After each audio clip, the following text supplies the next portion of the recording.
রবীন্দ্রনাথ ঠাকুরের জন্ম মৃত্যু সাল কত? জন্ম 1861, 7ই মে, 25 বৈশাখ 1268 এবং মৃত্যু 1941, 7 আগস্ট, 22 শ্রাবণ 1348। রবীন্দ্রনাথ কোন কাব্যের জন্য নোবেল পুরস্কার পান? গীতাঞ্জলি। গীতাঞ্জলি কাব্যটি সংস অফারিংস নামে তিনি কার সাথে অনুবাদ করেন?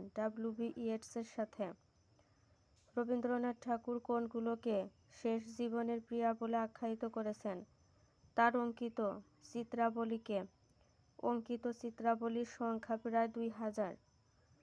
রবীন্দ্রনাথ ঠাকুর কাজী নজরুল ইসলামকে কোন রচনাটি উৎসর্গ করেছিলেন? বসন্ত গীতিনাট্য। কাজী নজরুল ইসলাম রবীন্দ্রনাথ ঠাকুরকে কোন রচনাটি উৎসর্গ করেছিলেন? সঞ্চিতা কাব্য। রবীন্দ্রনাথ ঠাকুরকে গুরুদেব উপাধি প্রদান করেন কে? মহাত্মা গান্ধী। রবীন্দ্রনাথ ঠাকুরকে বিশ্বকবি উপাধি প্রদান করেন কে? ব্রহ্মবান্ধব উপাধ্যায়। রবীন্দ্রনাথ ঠাকুরকে ভারতরত্ন উপাধি প্রদান করেন কে? ত্রিপুরার রাজা। রবীন্দ্রনাথ ঠাকুরের ছদ্মনাম কি? ভানুসিংহ ঠাকুর। রবীন্দ্রনাথ ঠাকুর কর্তৃক স্থাপিত বিদ্যালয়ের নাম কি? ব্রহ্মচর্যাশ্রম।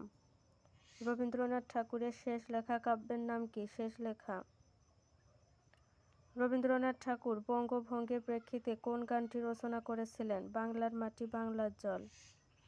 লোকসাহিত্য গ্রন্থটির রচয়িতার নাম লেখো। রবীন্দ্রনাথ ঠাকুর। সৌন্দর্যের সম্বন্ধ প্রবন্ধটি রবীন্দ্রনাথ ঠাকুরের কোন প্রবন্ধ গ্রন্থের অন্তর্গত? পঞ্চভূত নামক প্রবন্ধের অন্তর্গত। সৌন্দর্যের সম্বন্ধ প্রবন্ধটি রবীন্দ্রনাথ ঠাকুরের কোন জাতীয় প্রবন্ধ? আত্মভাবনিষ্ঠ প্রবন্ধ। সৌন্দর্যের সম্বন্ধ প্রবন্ধটি কত সালে রচিত? 1893 সালে। পঞ্চভূত প্রবন্ধ সংকলনটির স্বতন্ত্র বৈশিষ্ট্য কি? প্রাবন্ধিক এখানে রচনার সুবিধার জন্য 5টি পারিপার্শ্বিককে 5টি নামে অভিহিত করেছেন। প্রাবন্ধিক 5টি পারিপার্শ্বিককে কি কি নামে অভিহিত করেছেন?